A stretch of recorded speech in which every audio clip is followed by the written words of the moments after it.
Sejarah singkat kebakaran hutan dan lahan. Kebakaran hebat pertama yang merupakan akibat gabungan antara pengelolaan hutan di era Soeharto dan fenomena iklim El Nino, menghancurkan 210.000 km kubik dari wilayah Provinsi Kalimantan Timur selama tahun 1982 sampai 1983. Kebakaran tersebut terjadi karena ada beberapa faktor seperti faktor alami yang disebabkan oleh sambaran petir dan kemarau panjang, dan faktor yang disebabkan oleh manusia sendiri, yaitu seperti pembukaan lahan atau kelalaian manusia yang biasa disebut dengan human error. Dampak karhutla terhadap kesehatan. Yang pertama, menyebabkan iritasi mata dan kulit. Yang kedua, memperburuk asma. Yang ketiga, infeksi paru-paru dan saluran pernapasan. Yang keempat, sumber polutan yang berbahaya. Yang kelima, menurunkan daya tahan tubuh. Yang keenam, menyebabkan sakit kepala, mual dan muntah-muntah.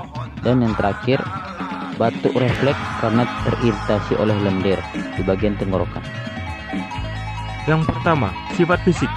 Pembakaran pada tanah hutan akan memperbaiki sifat fisik tanah, terutama bulk density dan permeabilitas.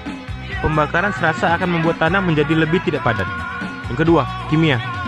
Pembakaran lahan secara langsung meningkatkan sanggaan tanah atau pH, meningkatkan kandungan unsur hara seperti N, Pk, Ca, dan Mg. Sehingga praktek pembakaran merupakan hal yang paling mudah dan murah untuk mencukupi kebutuhan unsur hara tanaman pertanian. Dan yang terakhir adalah biologi. Kebakaran hutan secara langsung akan mempengaruhi seluruh kelompok organisme tanah dan mengalami penurunan. Pengaruh langsung yaitu adanya peningkatan suhu akibat panas yang ditimbulkan akibat kebakaran hutan dan lahan.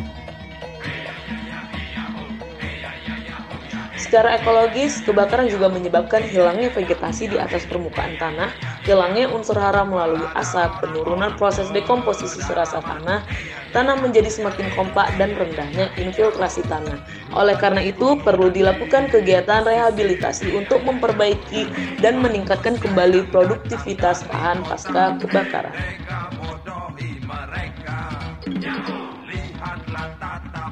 Peran mahasiswa dalam menanggulangi kebakaran hutan dan lahan, yaitu dengan mengedukasi bahaya dari asap kebakaran hutan dan lahan sendiri, dan juga menanamkan atau mengajarkan langkah-langkah ketika karhutla terjadi, dan penggalangan dana yang diminta kepada masyarakat lain untuk meringankan beban masyarakat yang terdampak oleh karhutla, serta membantu pihak-pihak terkait dalam menanggulangi kebakaran hutan dan lahan, dan juga ikut membantu dalam kontribusi menanam pohon bagi lahan-lahan yang terdampak kebakaran hutan dan lahan.